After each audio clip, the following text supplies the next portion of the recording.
ang mga aabangan sa Rayos Diary. Wow! You're so small. Look, oh. Huh? Hanggang ngayon naman, love ka ni mama eh. Maraming love o konting love? Konting love. Konting love. Ang mahal? Love beauty niya. Oh, talaga. Yun yung masarap panoorin at balik-balikan palagi. Kakaroon na din sila ng personal circle of friends nila. Those kids will think na hindi sila mahal, hindi sila priority. Siguro hanggang sa tumanda ako, magbablog ako ng magbablog. Re-realize nila na ganun pala dati. Yun talaga yung tatatak sa kanila at may... Ngayon lang makakapunta dito ng may araw pa.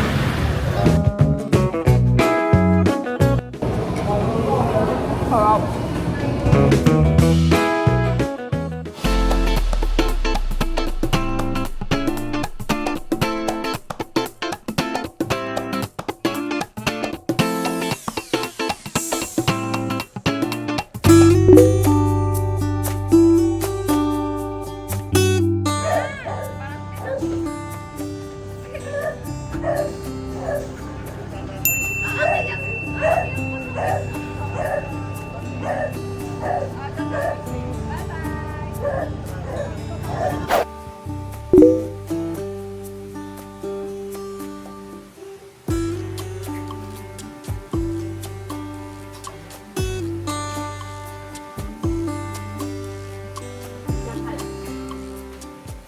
Enjoy ka? Manood na lumang vlog? Yeah.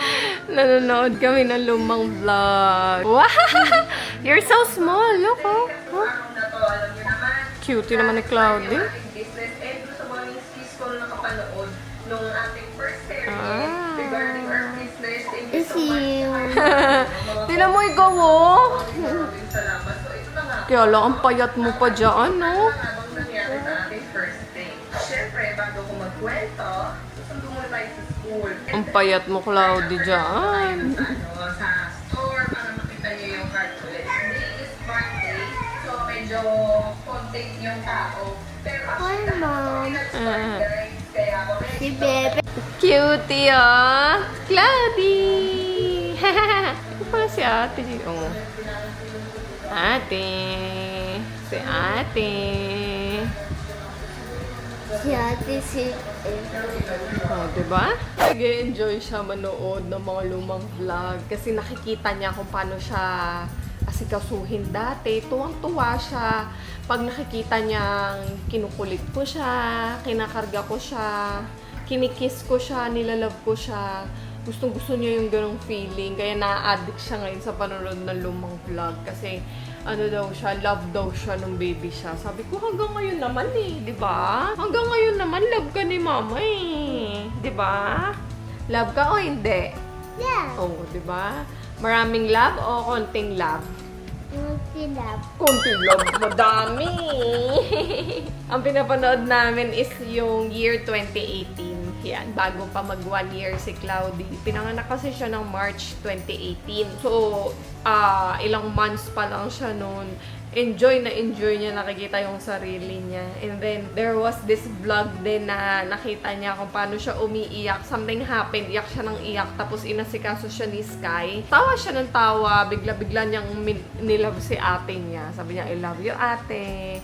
Nakakatuwa din pala kasi pag ganyan na nababalik-balikan mo yung mga nangyari before. Oh, tingnan mo si ate, oh.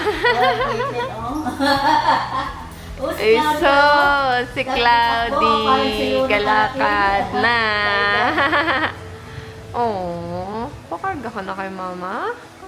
Bakit? So, Mami. Ang pogi naman. Kaya nga eh. May ID na si Kulit, oh. Ang pogi ni Kulit, oh. Ba't di ka kasi nag-smile? Seryoso yung mukha niya, oh. Dapat, di ba tinuruan ka ni mama? Paano yung smile dapat? Tingin. Nood kami ng nood. Hindi ko pa pala naayos yung baon ni Cloudy. Itong bata na to, napaka-arte. Marami naman siyang klase ng kinakain. Kaya lang, pag sinabi niya talagang ayaw niya talaga yan. Hindi mo yan mapipilit. Eat mo nga. Okay? Kasi yung baunan niya ngayon is bento. Ito yung mga bento box. pina-order ko pa sa US. Binili to ni Christian doon. Marami siyang lagayan. So, bento box nga kasi siya. For his age, hindi na siya appropriate based on my experience. Kasi, nauobliga ako maglagay ng kung ano-ano para lang mapuno yung mga, container. So, kung ang baon niya is bread lang at water, kasi nag-lunch na siya dito sa bahay, walang laman yung ibang wala siyang laman at all. Kaya gusto ko siyang bilhan ng simpleng baunan na lang. Ito kasi ang tagal niya na rin tong nagamit simula nung nag-therapy siya. Si Skyler meron din ganyan. So, pinalitan ko na din dahil hindi na workable kay Sky yung ganyang klase ng baunan. Nanonood pa rin siya ng vlog. Libang talaga siya. Cloudy, eat your bread, okay? Dito, nilagay ni Mama sa baunan mo, ha? I love you. Wala nang ibang laman. Ayaw niya naman kasi nung, mga crackers. Mahal? Love ko si Mami kain. Love mo si Mami. Ay, ang cute niya. Oh, talaga. Diba? Love na love ka ni Mami, oh.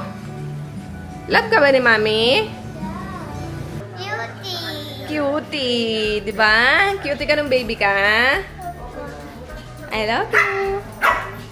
Oh, goy. Si ate may lagnat. Ayan na! Oh, Cloud, look! Soink! Hala, ilang buwan ka kaya niyan? Babalik-baliktad na siya. Hoy! Diretso. Balik-baliktad talaga siya. Grabe, alikot mo, Cloudy. Why? Siguro mga 5 months ka niyan or 6 months. Just then. Ako guys ay nasa kalye na dahil marami akong lalakarin for today. Yung akala ko na 2 lang yung lakad ko, 3 pala. I still have to go sa Dangwa mamaya. Dahil speaking of may event nga kami sa shop sa Sabado, 'di ba na-mention ko sa inyo kanina. It is also the day na merong concert sila Jet sa SM Aura Premiere. So wala si Jet sa shop para mag-event. Ngayon, kami lang nila Presi ang nandoon mag-e-event. So, mamimili tayo later ng dried flowers para dun sa bridal shower activities nila. And, what else? Puta muna ako na may errands lang ako, quick errands lang ako dito sa may Cebuana, sa may North Fairview. Tapos, diretso tayo sa shop. Ayan si Jet. Pa-BGC siya. I'm Naninsky, so today we'll be doing an order with me together with Lumery. So today, I'll be doing a voiceover on behalf of Nina.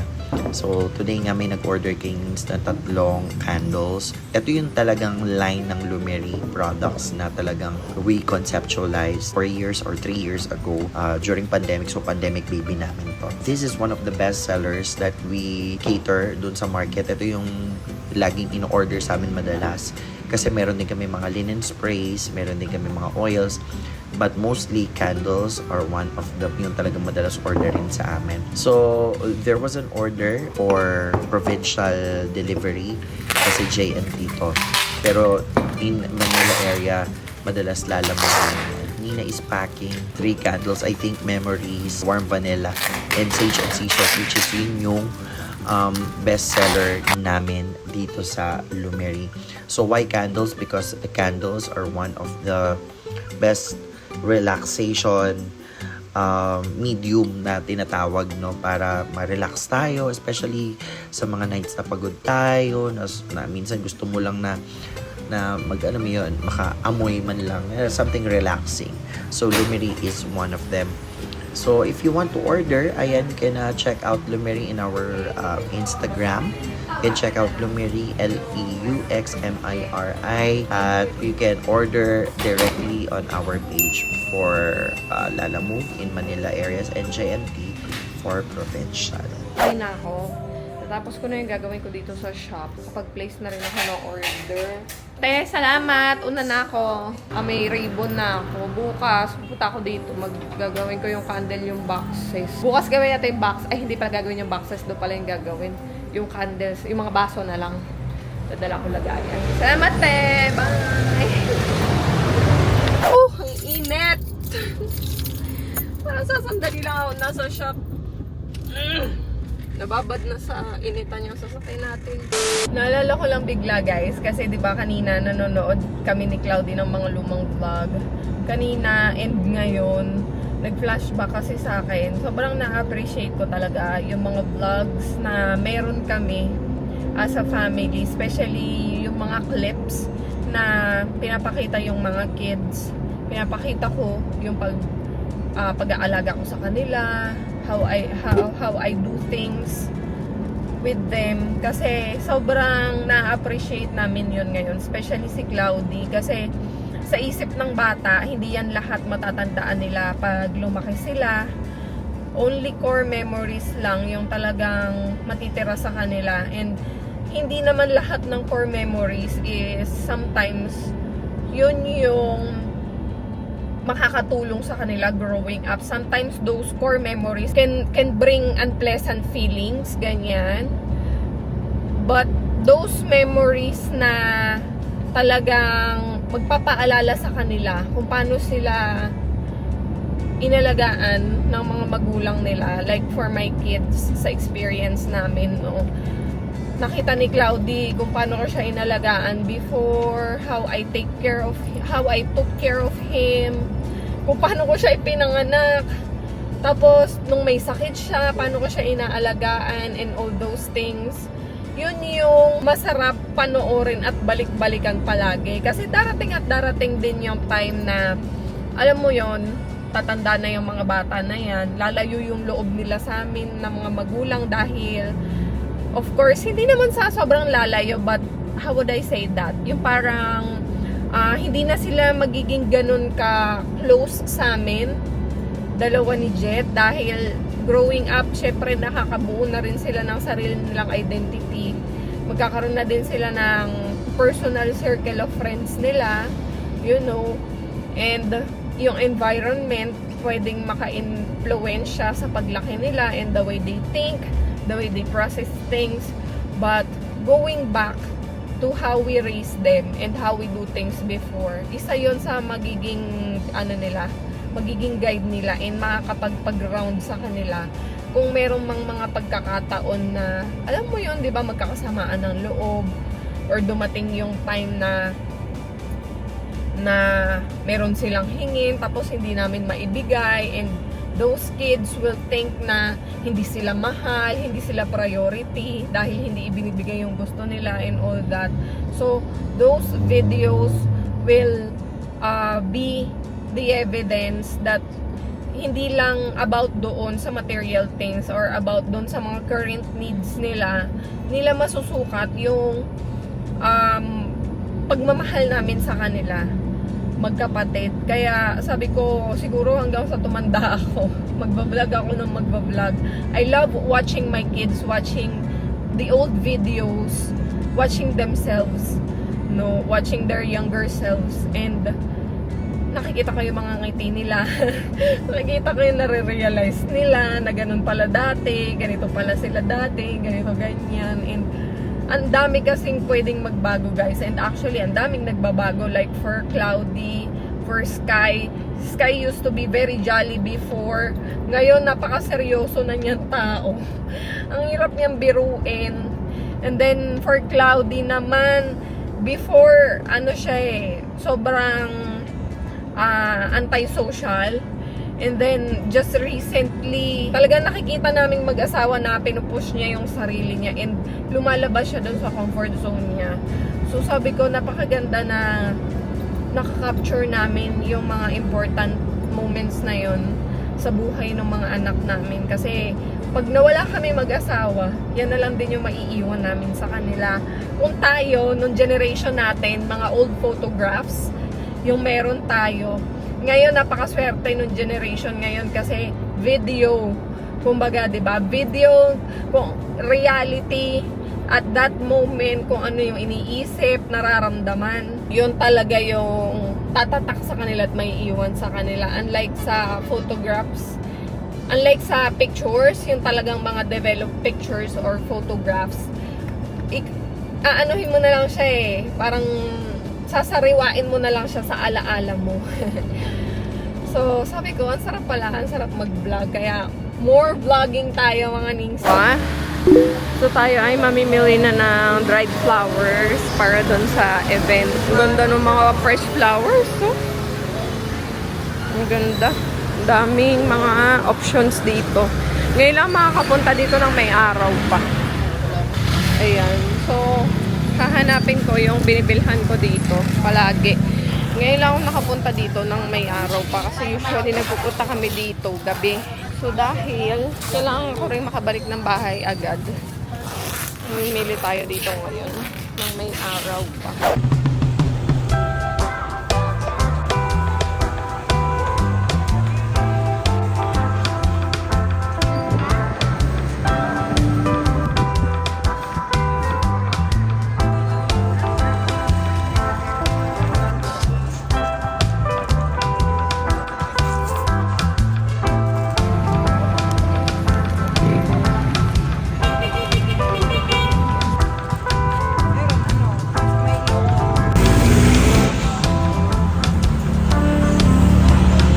One hour later.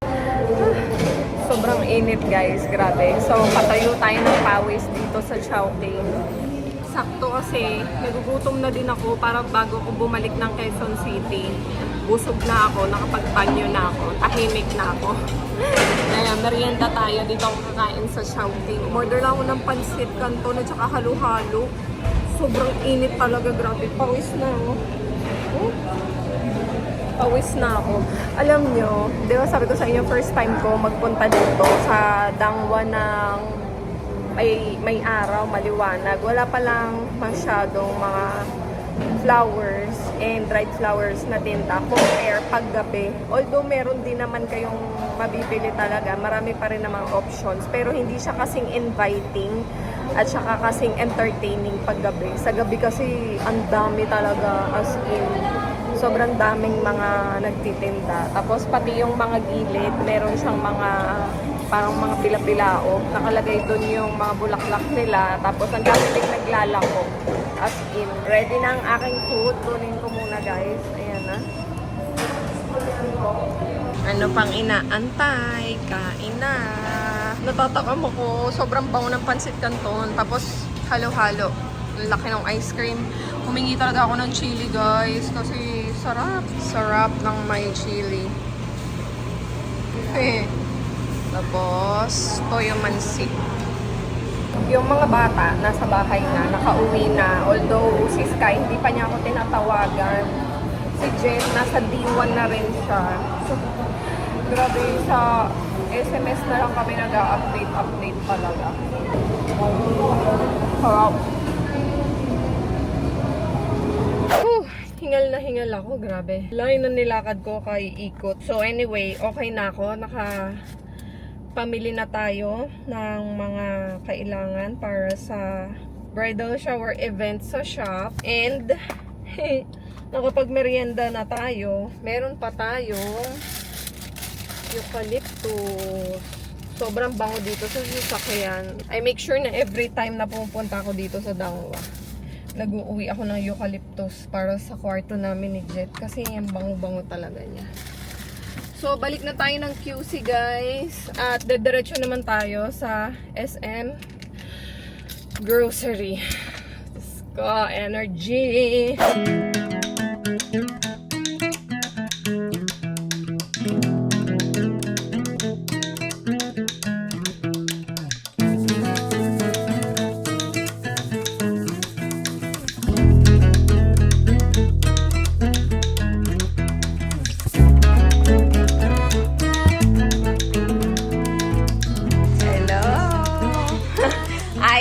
Makalat ha, makalat. Dali, ligpitin na yung chair. Ba't nandyan yung chair? Diyan ka nag-eat?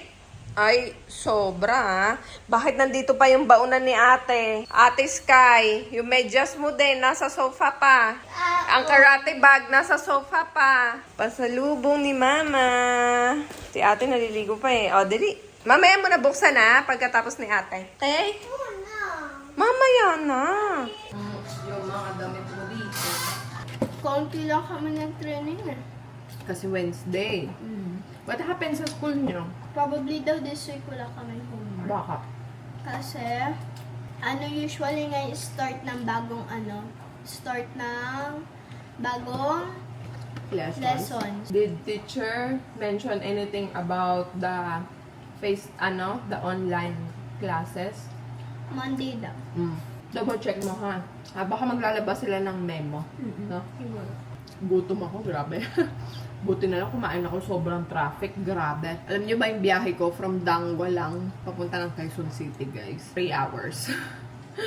Ay, grabe. Lahat na yata ng kanta dun sa Spotify ko, nakanta ko na. Lahat na ng pag-iinat na inat ko na. Nandun pa rin ako sa Quezon Ave. Ang tagal ko dun, more than 1 hour, grabe. Ang lala ng traffic talaga ngayon.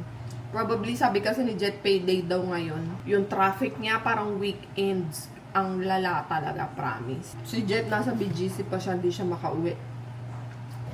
Kahit natapos na sila, nagpapalit pa siya ng oras doon kasi kaysa ma-stuck siya sa traffic, sayang gas, mabubwisit pa siya.